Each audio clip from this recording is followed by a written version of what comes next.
Este viernes ha comenzado en 49 ciudades de toda España los denominados Fridays for Future, en castellano Viernes por el Futuro. Se trata de un movimiento estudiantil que se ha propagado por todo el mundo y que propugna una huelga en más de 1.600 ciudades de 105 países para protestar contra el cambio climático. En España, decenas de colectivos de jóvenes españoles se han agrupado bajo el nombre Juventud por el Clima, inspirado en la labor realizada por la activista juvenil sueca Greta Thunberg, que comenzó a protestar frente al Parlamento de Suecia el pasado verano para reclamar medidas urgentes contra el calentamiento global.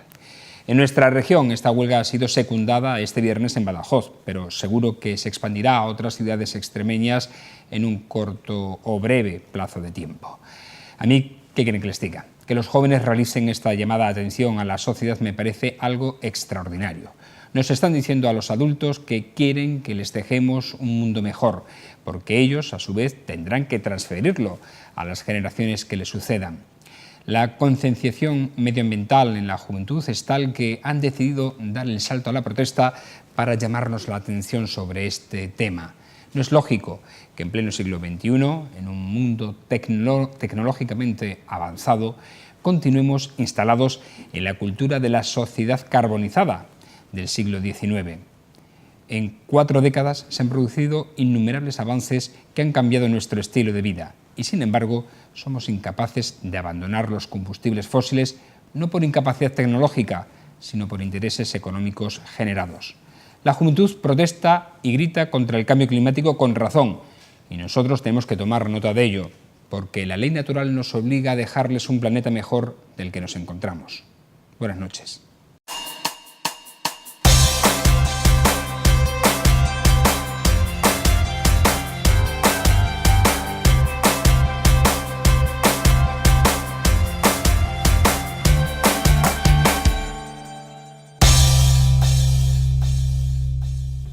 Bienvenidos a esta picota del viernes, la edición número 925. Cerramos esta semana laboral, bueno, pues con muchas noticias que han sido, desde luego, de primera plana y de actualidad, sobre todo noticias de carácter político. Y de carácter político, por ejemplo, ha sido la jornada también hoy de este viernes, porque líderes nacionales políticos van a visitar esta semana que viene y la próxima la ciudad de Mérida. Por ejemplo, hoy viernes lo ha hecho Alberto Garzón, el coordinador general de Izquierda Unida, que ha estado en Mérida, en una rueda de prensa durante la mañana, ha mantenido varias reuniones con diferentes colectivos y estará esta tarde en un acto en el Centro Cultural Cazaba. El martes lo hará Adolfo Suárez Illana, que viene a apoyar a la candidata del Partido Popular. Y a lo largo, suponemos, de los próximos días serán anunciados también otros candidatos o al menos personajes políticos que vendrán a apoyar a los candidatos políticos locales. Esta semana pasada también ha estado Alfonso Guerra en Badajoz. Bueno, esta semana pasada no, esta semana, porque aún estamos en esta semana, creo que fue antes de ayer, para presentar su libro.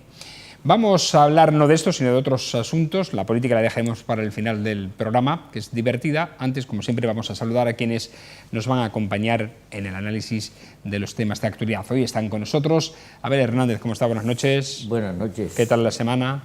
Bien, y también, vamos, me he reunido esta semana, he tenido la oportunidad de reunirme con los delegados del instituto, es decir, para, lógicamente, hablar de la jornada de huelga de hoy viernes.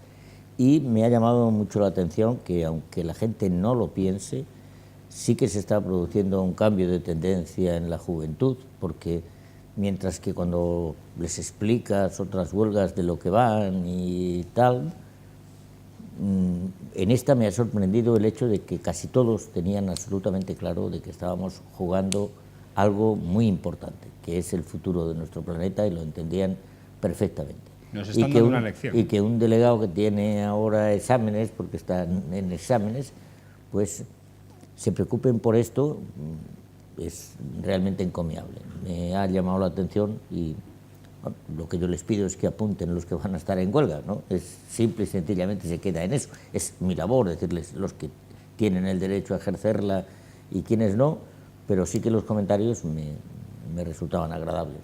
Me resultaban agradables porque estaban hablando de un problema que tenemos todos y a veces no nos damos cuenta todos. Ciertamente.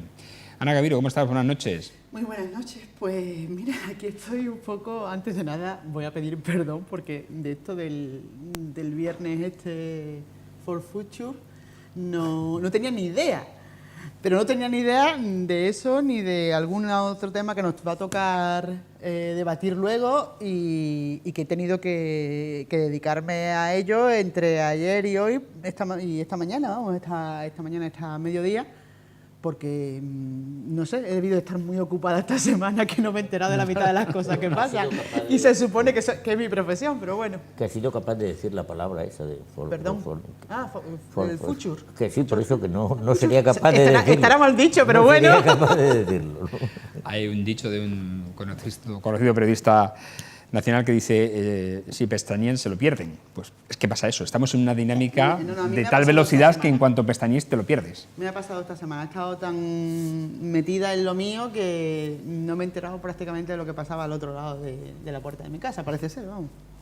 Irene Torres, ¿cómo estás? Buenas noches. Buenas. ¿Qué tal? Es verdad que la juventud está dando una lección magnífica. En Cáceres también están haciendo huelga.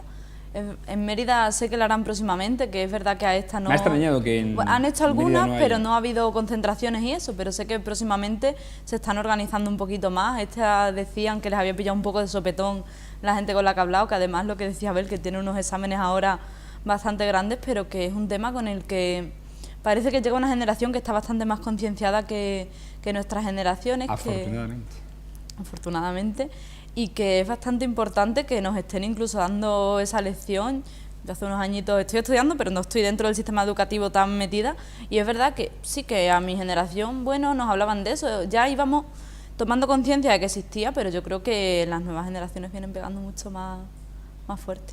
Pues a mí eso me da moral, sinceramente, para afrontar el futuro, que las nuevas generaciones estén tan comprometidas en este tema, en un tema que directamente ahora no les afecta a ellos, ni tendrían por qué preocuparse, ¿no? Porque la juventud está a otros temas, o pensamos nosotros que está a otros temas, ¿no? Y sin embargo, que tomen concienciación del medio ambiente y del riesgo grave que corre el planeta, me parece algo extraordinario. Como digo, me ha sorprendido muy gratamente. Pero quizás les importa más porque es bastante más atractivo que otros temas que están acostumbrados a rodearse de la sociedad de los adultos, ¿no? De la política. Aparte, esto les aburre muchísimo, sin embargo, esto del medio ambiente, la naturaleza, la energía renovables, no renovables, creo que les toca mucho más de cerca y están yo creo que desde la cuna bastante más sensibilizados que con otras historias, ¿no? De todas maneras, es que hay maneras de contar las cosas. Yo creo que lo de Greta ha sido una cosa, un aldabonazo que les ha llegado. Es decir, alguien, una persona, una niña pequeña que se pone a hablar y la oyen y la entienden, ¿no? Sí, y eso... Cuando tú entiendes lo que te dicen, yo creo que casi todo es más fácil. Ahora, si tienes que interpretar lo que te dicen, empiezas a tener más dificultades. Efectivamente. Bueno, vamos a comenzar hablando. Yo supongo que este es el inicio de una serie de huelgas que van... Porque este movimiento avanza, y avanza en todo el planeta. De momento ya hemos dicho que este viernes son 1.600 ciudades en todo el mundo, ¿no? Y seguirá adelante, porque además los jóvenes tienen hoy en día unas herramientas que nosotros no teníamos entonces, que son las redes sociales y que se propaga como la pólvora, ¿no?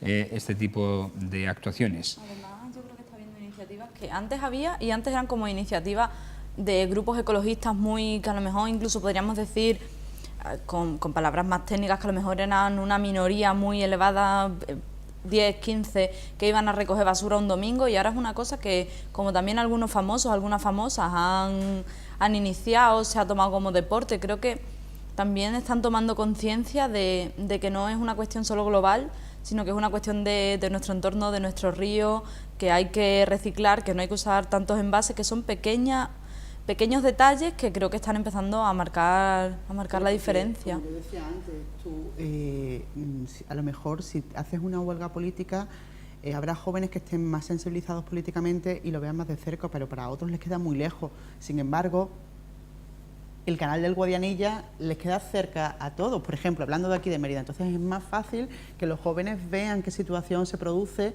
fin de semana tras fin de semana, provocada por otros jóvenes, pero también por gente que no es tan joven, y se sensibilice más con esa situación. Sobre todo es esa, la cercanía del entorno. Tan cerca le cae la guardería claro. que se llevan las piedras del puente romano. O sea que si le caen cerca, con carro y todo de la compra, como si fuera un supermercado.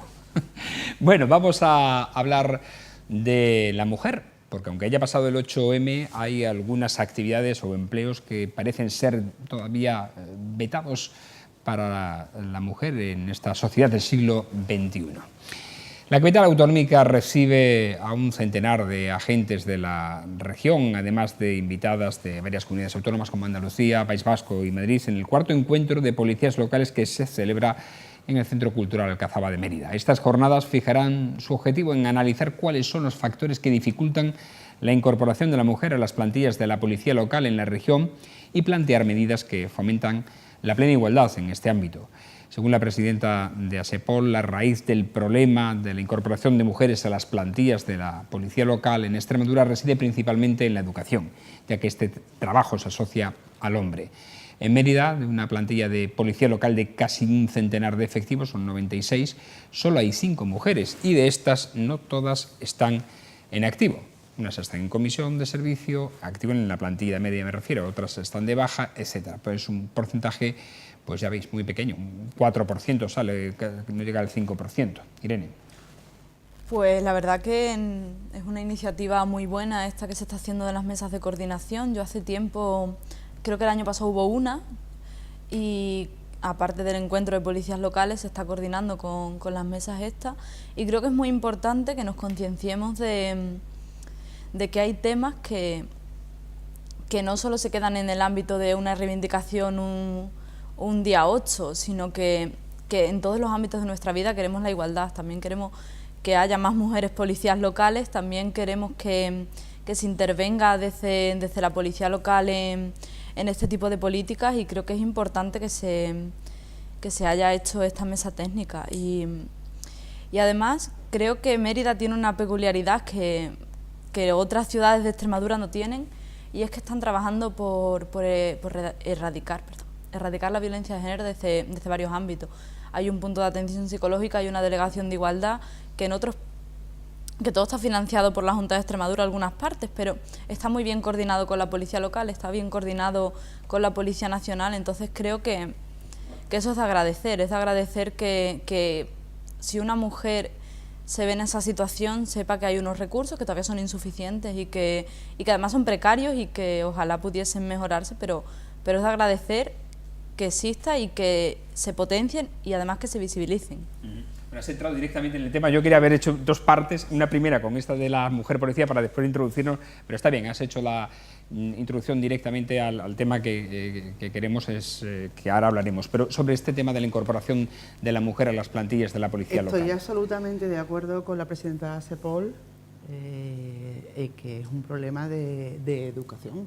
Y en nuestra región, además, en nuestra ciudad, pues está clarísimo, ¿no? De 100 policías locales, solo hay 5 mujeres, 5 ellas, y bueno, nosotros tenemos cuerpo de policía local aquí en Mérida desde hace mucho tiempo, que es una de las ciudades de Extremadura con más antigüedad en el cuerpo de la policía local. Ten en cuenta, por ejemplo, que es curioso, se está celebrando el 4º encuentro regional de mujeres policías locales, pero es que hay en partes de España en el que ya van por el 35 encuentros. O sea, nos hemos incorporado muy tarde. Es verdad que quizás el ambiente de ciudades o de una comunidad autónoma como Extremadura, que tradicionalmente ha sido más cerrada, hasta prácticamente hace poquitos años en ciertos temas no nos hemos incorporado, como que el que dice de pleno derecho a la modernidad, te lastra la presencia de mujeres policías. Pero también es cierto que considero que un cuerpo como el de la policía local, un cuerpo de seguridad en general, no la policía local, la seguridad en general, sin mujeres siempre será un cuerpo cojo, con lo cual hay que trabajar porque haya más mujeres que estén en policías locales, en Policía Nacional, en Guardia Civil, en el Ejército, en la Ertzaintza, en cualquier cuerpo de seguridad, porque es verdad que las mujeres forman parte en un porcentaje muy alto de la sociedad española actual y que eso tiene que tener representación tanto en policía local como en muchos otros empleos que también parece que están reservados. Estoy segura que sobre todo por ese aspecto cultural y de formación al hombre todavía hoy por hoy. A ver. Yo de verdad que creo que la mujer tiene que incorporarse a todos los trabajos exactamente igual. Lo que pasa es que si hay alguno en el que tiene especial dificultad, pues o ha tenido tradicionalmente, tradicionalmente es en el tema de la policía, las Fuerzas Armadas. ¿Conocéis alguna generala? ¿Por qué creéis que no se ha generado la palabra generala? Porque ha habido tan pocas que la lengua no ha tenido que cambiar. Y las que ha habido eran en un cuestión poco en plan, de género, claro. En plan cómico, ¿verdad? En plan cómico. Entonces, era el tema, digamos, de la mujer, pues tiene que ir abriéndose a todos los demás campos y además en algunas cosas que creo que coincide con lo que Fran planteaba en el tema siguiente, es decir, en el tema de la mujer, no la mujer como trabajadora, sino la mujer como sujeto de violencia de género, por ejemplo, pues qué mejor que hubiera cuantas más mujeres mejor, lógicamente, en esta coordinación que se está intentando promover para entender algunas cosas que resulta difícil hacer. Estoy consultando cuál es el porcentaje, la media en otros cuerpos. En Policía Nacional, Ertzaintza y Mossos de Escuadra hay una media de un 12% de presencia femenina en estos cuerpos. También es baja, pero es el doble que tenemos, por ejemplo, en Mérida. Irene. Pero además es que yo creo que en Extremadura, perdona Fran, creo que en Extremadura el porcentaje, si nos ponemos a mirar, no va a diferir mucho del porcentaje que presenta la ciudad de Mérida. Va a ir por ahí, sí. Sí, está por ahí. Yo sí conozco, ahora mismo no lo sé, han pasado ya algunos años, pero sí conozco algunos datos, un estudio que se hizo antes de intentar sacar la Ley de Emergencias y Protección Civil en 2015, la ley esta que se quedó, que se aprobaba ayer definitivamente, sí se hizo una estadística y el porcentaje estaba por ahí, era creo que del 8%, te estoy hablando de 2012 o una cosa así. O sea que tampoco era muy diferente el porcentaje de mujeres dentro de los cuerpos de policía local. No ha variado mucho entonces. De hecho, además, si te va el porcentaje, por entonces, en 2012, la representación femenina en cuerpos de policía local se circunscribía prácticamente en las grandes ciudades de la región: Mérida, Cáceres, Badajoz, Plasencia, Almendralejo, Don Benito, Zafra y Navalmoral, creo, poco más. Pero es verdad, claro, que es que la mayoría de los pueblos o comparten policía, que ya hay muchos que comparten policía, o no hay, está Guardia Civil directamente. Sí, sí. Dime. Pues es verdad que lo que decía Ana y lo que decía Abel, que también hay muy poca representación, tanto en el Ejército como en Policía Local, Nacional, y los datos que has estado dando, porque primero por la educación y segundo por lo que sufren de una vez que entran dentro muchas veces, porque en el Ejército se han visto muchos casos de acoso, sobre todo ha sido en el Ejército, no tanto en la Policía Nacional, en la Guardia Civil también se han dado muchos casos. Sí que están empezando a implementarse protocolos de ese tipo para que puedan de verdad optar a ello, sabiendo que no va a ser un riesgo a nivel emocional, a nivel de que de verdad van a estar en una condición de igualdad dentro de ese puesto de trabajo. Porque también cuando tú te planteas a qué te vas a dedicar, tú barajas todas las posibilidades y barajas todas las variables que vas a tener en tu vida.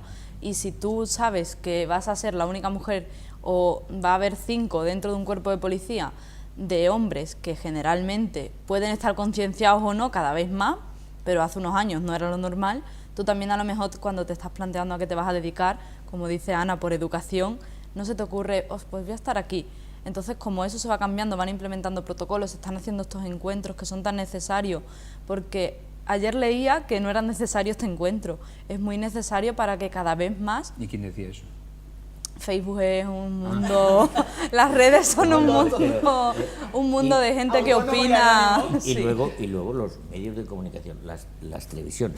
Tú ves una serie de televisión y ahí tienes lo que hay. Es decir, si estás viendo cualquier programa, cualquier serie que hay por la tarde y tal, bueno, pues el jefe de policía es el jefe de policía, hay una investigadora que no sé qué, pero que genera otro tipo de cuestiones dentro de la serie que nada tienen que ver con aquello que entendemos, ¿no? Qué buena siesta te pega, hermano. Alguna veo, alguna veo. Tenemos que aprender de las zonas de Estados Unidos que todas las series de policía son todo mujeres muy empoderadas. Sí, sí, es cierto, es cierto. Bueno, además. pero también hay allí sus cosas. Bueno, se en este encuentran sentido, con el ahora viene granjero. la segunda parte que queríamos tratar sobre la policía local. En la mesa técnica de coordinación entre cuerpos y fuerzas de seguridad del Estado y la policía local, al final se ha acordado un protocolo de colaboración de la Policía Local de Mérida con Policía Nacional y Guardia Civil para actuar en la protección de víctimas de violencia de género, algo realmente novedoso en Extremadura, en este cuerpo. Se ha acordado, yo es que, a ver, no estuve en la rueda de prensa y tal y como lo tenemos nosotros redactado y como he visto en otros medios, dice que se ha acordado, pero realmente no es que se ha acordado, sino que simplemente la ciudad de Mérida se incorpora a ese protocolo porque ese protocolo ya existe, es el protocolo Biogen, del protocolo policial Biogen, que existe desde 2008, se empezó a implementar. De hecho, la Comunidad Autónoma de Extremadura se adhirió a él en 2000, no sé si en 2011 o en 2012, pero por ahí. Y es un protocolo en el que están interconectadas Policía Nacional, Policía Local, Guardia Civil, servicios médicos, juzgados, o sea, institutos de la mujer de las distintas comunidades autónomas, el Instituto de la Mujer a nivel nacional. Es un protocolo muy completo el Biogen y la verdad es que está muy bien estructurado. Y bueno, si lo que se quería decir ayer en la rueda de prensa, que ya digo yo no estuve, era que Mérida se adhería a este protocolo, pues bienvenido sea, ya era hora.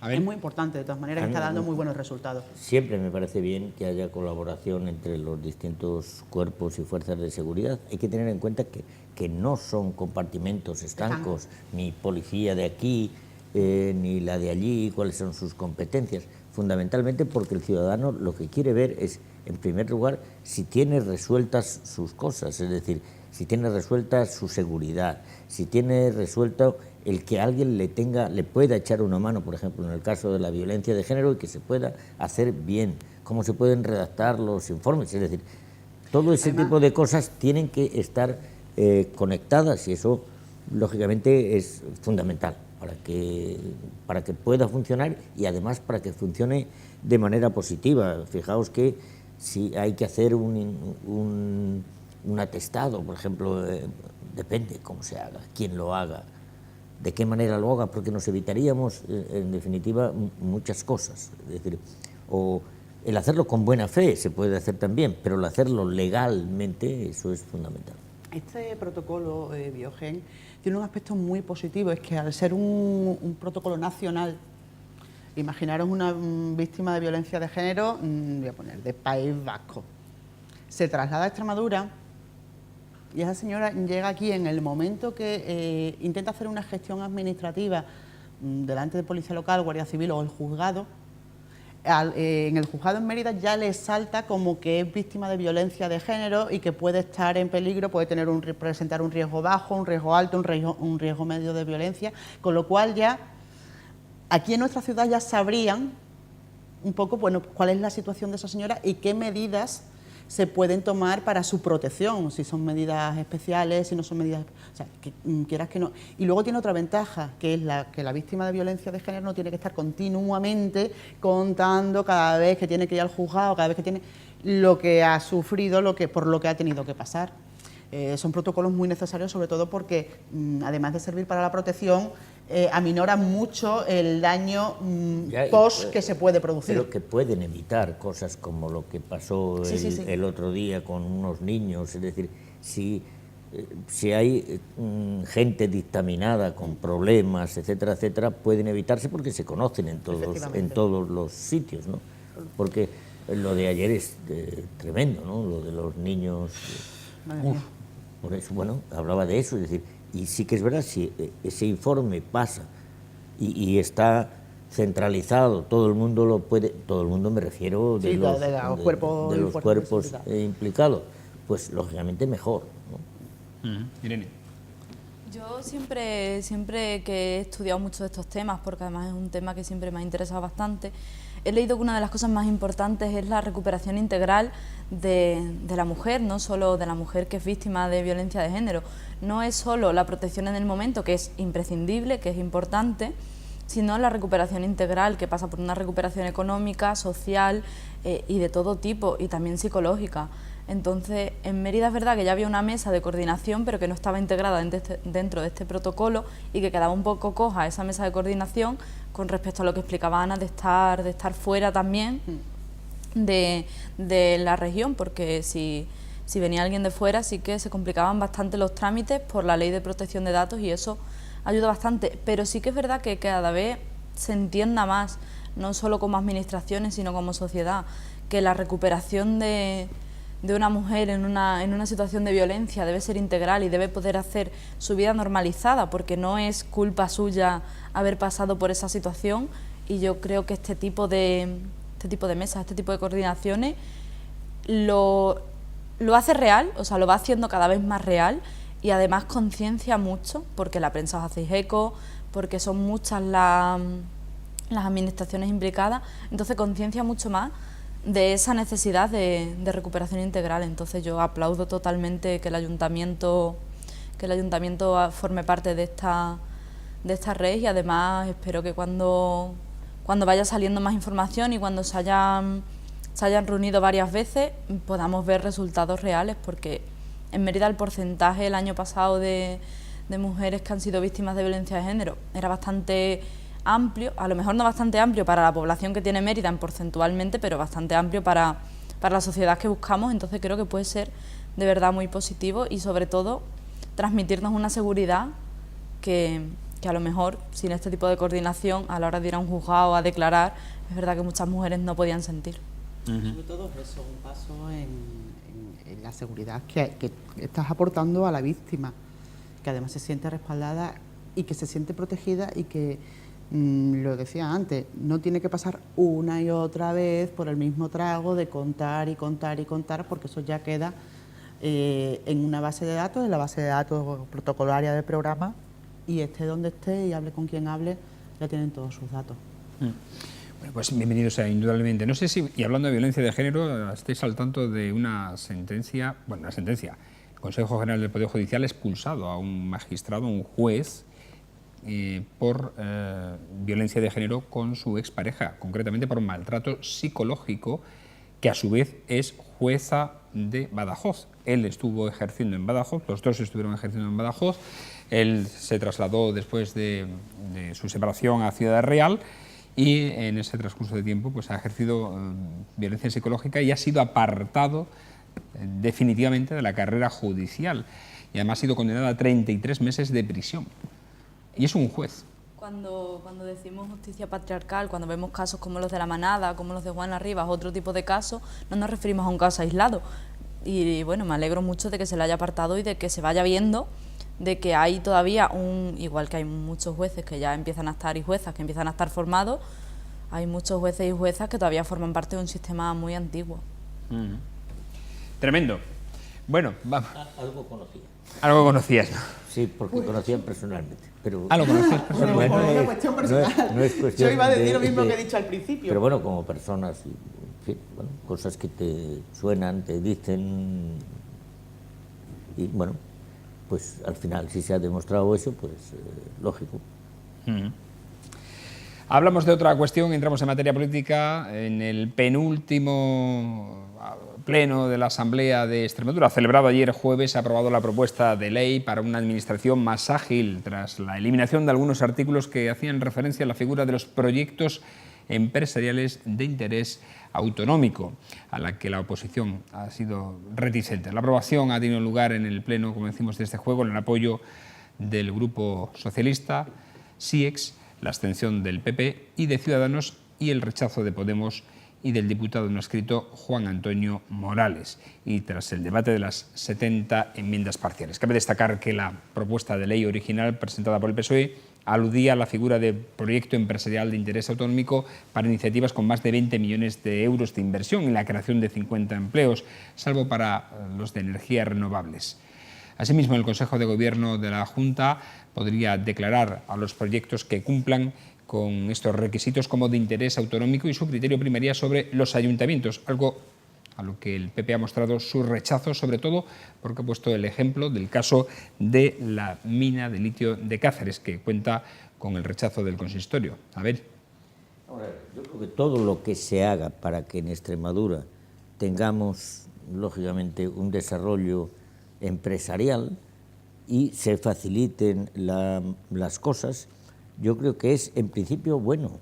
Y también es lógico tener y poder quitarle a los ayuntamientos algunas de sus competencias, porque si no aquí nos pegaríamos todos. Es decir, en una comunidad como la nuestra, si cada ayuntamiento fuera el que decidiera lo que tengo que poner aquí o no, bueno, yo creo que nos conocemos, ¿no? Nos conocemos todos los extremeños y por lo tanto hay que tener una ley más amplia, como esta que se ha aprobado ahora, que lógicamente pueda facilitar eso. En cuanto a los posicionamientos políticos, alguien presenta una ley, en este caso el Grupo Socialista, se abstienen Partido Popular y Ciudadanos, que después tienen reticencias, pero que no son reticencias como su propio grupo político, sino reticencias por uno de sus ayuntamientos, lo que estaba diciendo antes, porque claro, si queremos contentar a todos los ayuntamientos tampoco habría leyes, ¿no? O leyes que se aprobaran. Y Podemos vota en contra, curiosamente junto con un diputado no adscrito, que no creo que tenga mucho que ver con Podemos, con lo cual no entiendo nada en este caso. No, en principio no tiene nada que ver, está en la antípoda ideológica. Por eso entiendo que tenga sus posiciones, pero que coincida, es que no tiene nada que ver la cosa o sí. Te lo pregunto, Irene, no tienes por qué Sí, porque está mirando. Veo que me estás mirando. No creo que tenga nada que ver los motivos por los que lo ha rechazado un diputado no adscrito, igual que cuando en el ayuntamiento los concejales no adscritos hacen cosas, creo que la mayoría de veces no se debe ni siquiera nada, se debe a cómo se hayan levantado ese día. Yo no digo que le debáis nada, ¿no? Que no digo, a ver, bueno, yo no lo he querido preguntar así, Bueno, a mí no me importa responder así, desde el respeto a estos diputados y concretamente a los concejales, pero es cierto que no tiene nada que ver los motivos por los que Podemos ha votado en contra, a los que este señor ha dicho, que además, no, la verdad que prefiero no darle ni siquiera mucha legitimidad a sus palabras últimamente, viendo otras declaraciones. Si tengo que responder un poco por qué Podemos ha votado en contra, y la verdad que desde el principio no estaba muy a favor de esta ley por varias cosas. La primera es que esta ley no interfiere, sino incluye cuestiones de varias leyes, por tanto creíamos que hubiese sido, aunque sea más lento, hubiese sido bastante más beneficioso ir modificando todas las leyes que contempla dentro de esta ley, hubiese sido más beneficioso. Además, el tema de quitarle la autonomía a los ayuntamientos, aunque a Abel le parezca algo positivo, a nosotros la verdad que no, porque creemos que cada ayuntamiento conoce su terreno, conoce sus planes urbanísticos y tiene bastante más. Aunque a veces es verdad que, sobre todo cuando se acercan unas elecciones, todo el mundo tira de electoralismo y a lo del PP lo ha dicho él, ¿no? Es muy difícil contentar al Ayuntamiento de Cáceres, que además está con un conflicto que casualmente recoge esta ley, que al final no y han quitado y sí, pero no podían votar a favor, pero nosotros sí que creemos la importancia de la autonomía de los ayuntamientos en este caso. Además, propusimos enmiendas a esta ley, que algunas de las enmiendas, aunque hayamos votado en contra, el Partido Socialista sí que las ha aprobado, como la auditoría pública de los proyectos que se lleven a cabo a través acogiéndose a esta ley. Y otra de las cuestiones que también hemos trabajado dentro de esta ley es que la agilidad no puede suponer que por ejemplo, haya cuestiones ambientales como lo que se pretendía en la mina de Cáceres, porque nos cuesta un poco apoyar, por ejemplo. Cambiar algún. Nos cuesta cambiar el paso. No, cambiar el paso no, nos cuesta un poco salirnos de cierta coherencia, como es apoyar una manifestación que hacen los jóvenes por el tema del cambio climático y luego dejar nuestra región un poco expuesta a ciertas cuestiones que medioambientalmente también le harían mucho daño. Entonces entendemos que esta ley, más que agilizar, agiliza solo a ciertas grandes empresas, porque a las empresas solo se pueden acoger a ellas las empresas de más de 50 trabajadores. Vemos como otra vez al final hablamos... Solo se podían, porque eso al final Claro, eso se ha eliminado de la aprobación de la ley. Claro, Sí, es que no. toda esa parte de, Esa enmienda al final de la se quitó. premia, Vale, vale. sí, toda esa Y parte no de que la tuviera premia. 50 empleos, sino que creara 50 empleos. No, que tuviese 50 trabajadores. Que creara. Que creara, creara 50 empleos. Más por de eso- 20 millones de euros de inversión y la generación La de, generación más de 50 empleos. Bueno, al final vemos que no dejan de ser las Pero que mismas la enmiendas gente tiene que vivir, presentaba. si no, no hay manera. Claro, pero también viven de lo que hemos hablado que otras veces, que son de las producciones, de las cooperativas. Entonces, en ese sentido es verdad que no estábamos de acuerdo en cómo se presentaba la ley. Igual hemos votado a favor de otra, simplemente en esta cuestión concreta creíamos que la manera en la que se presentaba no era la adecuada, que los tiempos no eran los adecuados. Además, creemos que ha venido un poco con calzador a última hora de los conflictos que había con todo el tema de Cáceres, y además a última hora, en el penúltimo pleno de la legislatura, las comisiones muy rápidas. Creemos que es verdad que se podía haber hecho de una manera, al incluir tantas leyes y ser tan sensibles. Es decir, esto de verdad podría cambiar cuestiones en Extremadura muy importantes si a lo mejor se hubiese trabajado un poco más despacio. A veces es verdad que se acaba la legislatura, pero creo que a veces a todos los partidos nos falta sentarnos a ver cómo las cosas podrían beneficiar de verdad, porque al final no deja de ser una ley que ha aprobado el PSOE, ellos solos, porque al final el Partido Popular lo que ha hecho ha sido abstenerse y nosotros hemos votado en contra, y al final no deja de ser una cosa que han trabajado ellos sin contar un poco con todos los demás, que creo... Bueno, pero han negociado indudablemente con PP y con Ciudadanos, si no, no hubiera sido la ley. Es que si luego al final tú dices, esta te acepto 7, esta no, y ahora voto en contra. Oye, me parece que es una bonita manera, no una manera de negociar muy a favor de alguien, ¿no? Es decir, si se negocian cosas a favor y cosas en contra. En cualquier caso hay una cosa que yo no entiendo de esta ley, o de cómo estaba planteada en un primer momento. Se supone que es una ley para una administración más ágil, para que los grandes proyectos empresariales que vengan a la región salgan adelante, se encuentren con menos trabas. Estoy totalmente de acuerdo con lo que tú decías antes. Todo lo que sea que vengan a la región proyectos empresariales, o que la región misma, la sociedad productiva de la región, genere nuevos proyectos empresariales, tiene que ser bien acogido y bien tratado, siempre dentro de la legalidad, por supuesto, bien acogido y bien tratado por parte de los gobernantes. Pero yo hay una cosa que no entiendo de esta ley. Si lo que se pretende es intentar agilizar, ¿por qué desde el principio se han metido ahí, por ejemplo, los artículos estos que hacían referencia a los premios, cuando a lo largo de la legislatura creo que han sido 3 leyes las que se han aprobado respecto de o que favorecían o regulaban los grandes proyectos? La Legio y otras. Claro, es una cosa que a mí es lo que me chirría. Fuera de contextos políticos de derecha a izquierda o de cualquier otra circunstancia, ¿no? Es lo que más me chirría de esta ley. Al final ha salido adelante con una negociación, como tú has dicho, y me parece que quizás le haya faltado un tiempo más de cocción para haber quitado algunas cosas que, por lo que yo he leído en los medios de comunicación, que yo no lo sé, yo no he leído la ley, ni he leído el anteproyecto, ni he leído ni seguí, de hecho, siquiera ayer la votación en la Asamblea. Quizás por lo que dicen unos y otros medios de comunicación le haya faltado a lo mejor de hecho la mayoría de las enmiendas las hacía el propio Grupo Socialista al Gobierno, por lo que he podido leer esta mañana. Me parece perfecto. Que no se nos acabe la pigota sin hablar de Casado, que te va a echar mucho tiempo hablando de esto y no quiere hablar de Casado. Hombre, que sí. Lo digo solamente por recordarte. Entonces, es una cosa que yo no sé, es un poco lo que me chirría de la ley. Al final, si después en sede parlamentaria se ha llegado a un acuerdo El PSOE ha estado a favor de retirar ciertos artículos de la ley con los que veía que no se aprobaba una ley que ellos consideran importante, que el resto de los grupos políticos no veían con demasiados malos ojos. Ahí está claro, sí, sí. y eso es lo que demuestra que los políticos cuando quieren se ponen de acuerdo. ¿Que probablemente podía ser mejorable? Seguro. ¿Que probablemente hubiera necesitado más tiempo? Perfecto, pero mira, sobre la campana se ha aprobado algo que pretende agilizar la instalación de grandes proyectos el desarrollo de grandes proyectos en nuestra ciudad, sobre todo agilizar burocráticamente esa instalación.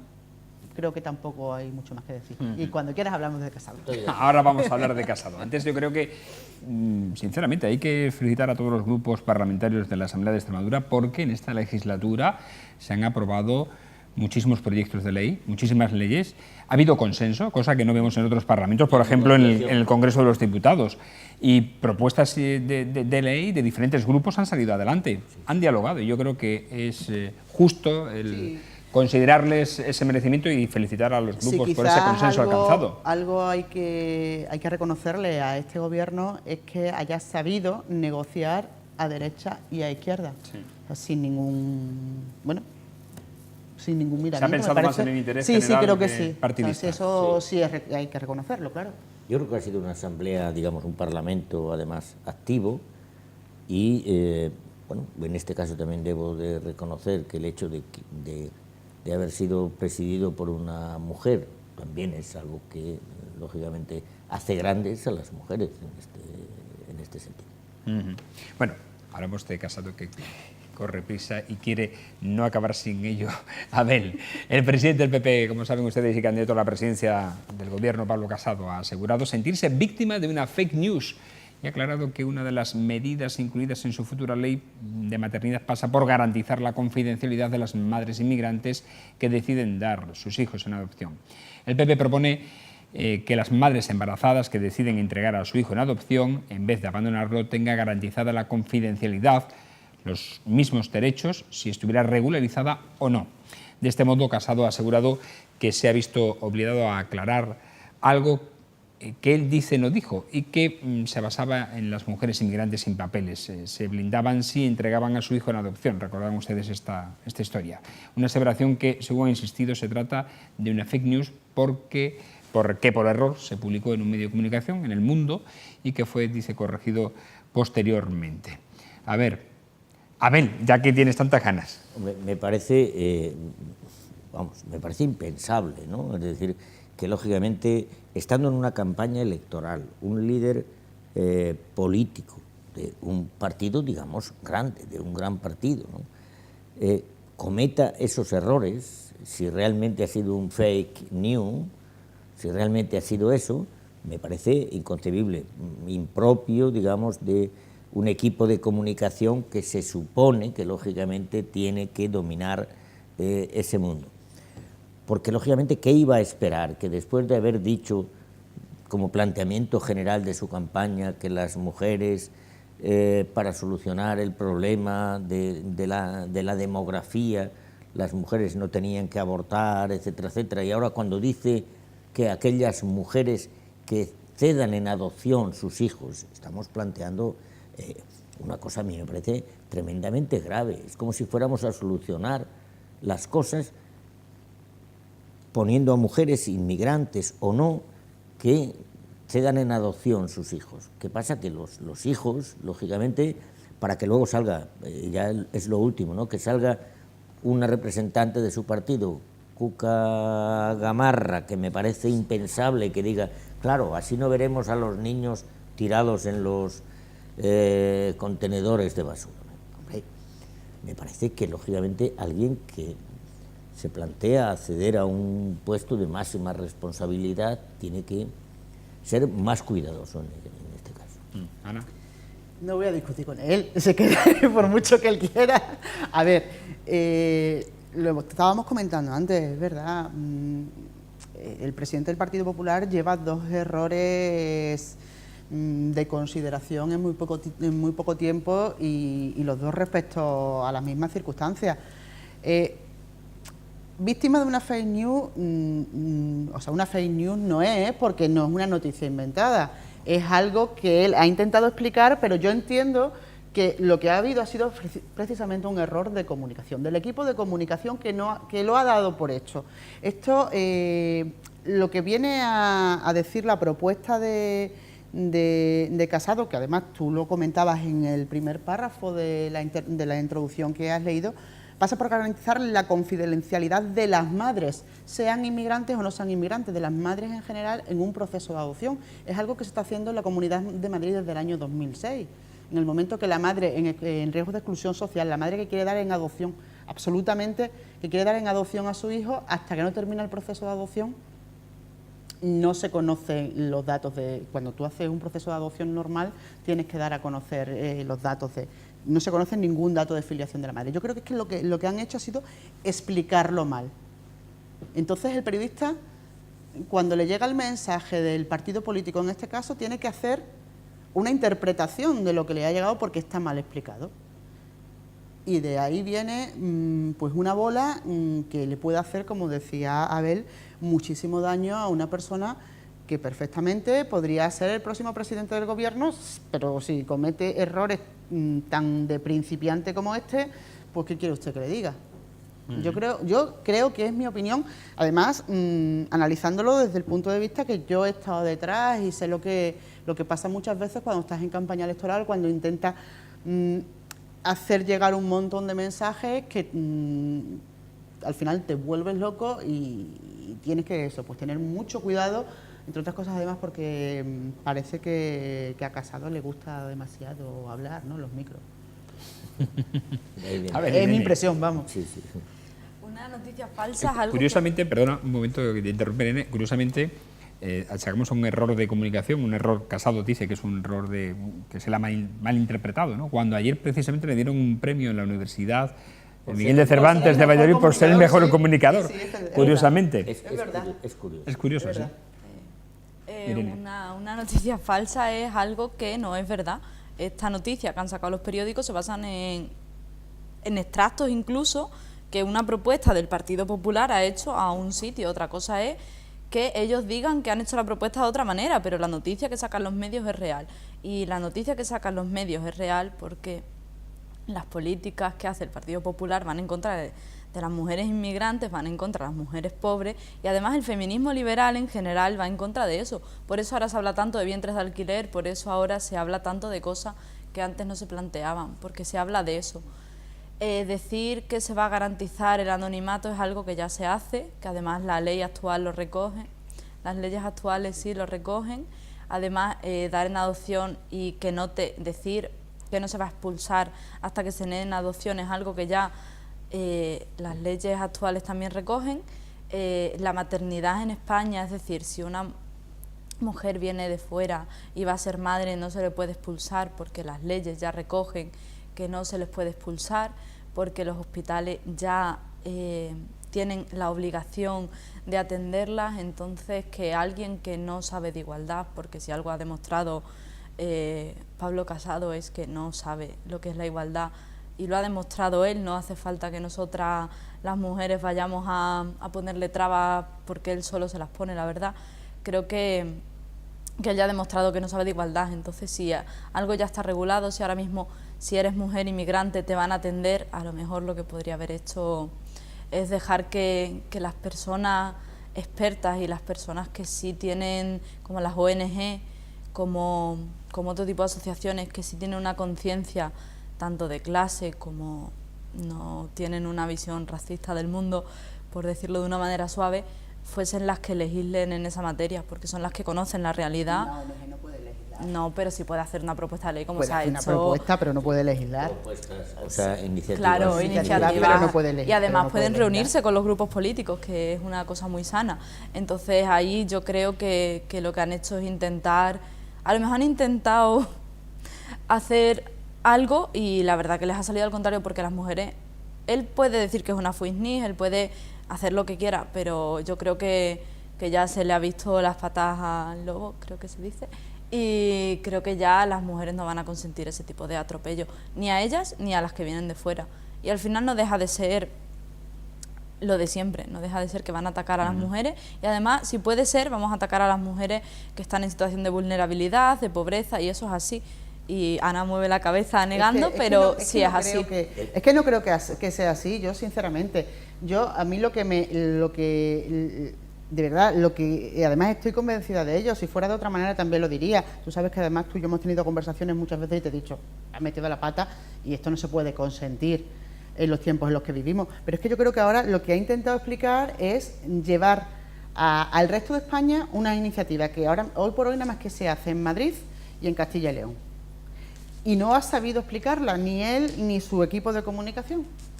Y lo ha dejado al libre albedrío del periodismo, a la interpretación. Y de ahí ha salido. Estamos de acuerdo que una fake news no es. No, es que no lo es. O sea, de algún sitio ha salido. ¿Y su ideología es la que es? De una interpretación. ¿Y de una ideología? Luego, bueno, pero la ideología... Pero es que yo creo que aquí no tiene nada que ver. Más que la ideología es la particularidad del personaje.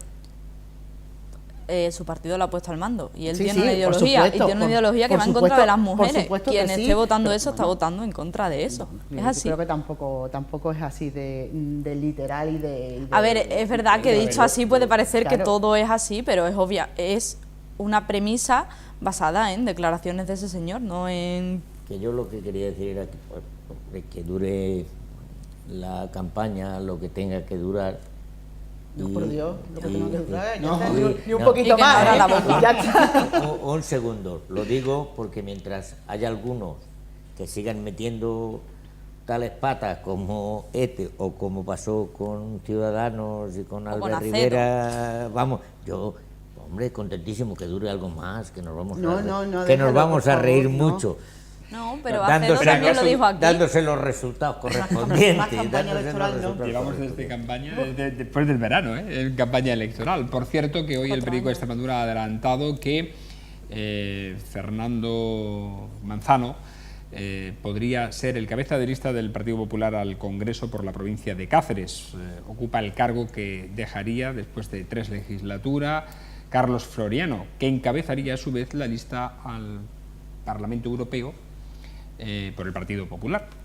También parece ser, apunta este rotativo, que Víctor Píriz sería el número 1 en el Congreso por la provincia de Badajoz. Eso ya lo hemos hablado aquí en otra ocasión, en otra picota. Y por último, hoy el Consejo de Ministros ha aprobado la fecha para la exhumación de Franco del Valle de los Caídos. Será el 10 de junio y sus restos serán trasladados al cementerio del Pardo. Eso sí, una vez se resuelva el recurso que ha presentado la familia. Nos vamos, que no hay tiempo para más. Gracias a Irene Torres, gracias a Ana Gaviro. Gracias a vosotros. Y gracias a Abel Hernández. Hasta la próxima semana. Vamos a tener una campaña muy divertida. Sí, yo espero que sí. Y además... Bueno, la estamos teniendo ya. Vivirla con alegría. Nos pasamos 40 años queriendo votar, a ver si ahora no nos va a molestar, ¿no? Pues este año vamos a quedar bastantes... Si no hay una segunda vuelta, una segunda votación de las generales. Para eso tendríamos que ser franceses. Nos vamos, no hay tiempo para más. Agradecerles como siempre su atención. Le instamos a que nos sigan en las redes sociales, en Facebook, en Twitter, en YouTube y en Instagram, donde le informamos de lo que acontece prácticamente diario en Crónica de Proximidad. Y les deseamos un feliz fin de semana, que sean muy felices y lo vivan intensamente, que por cierto el pronóstico apunta a buen tiempo, así que hay que salir a la calle. Buenas noches.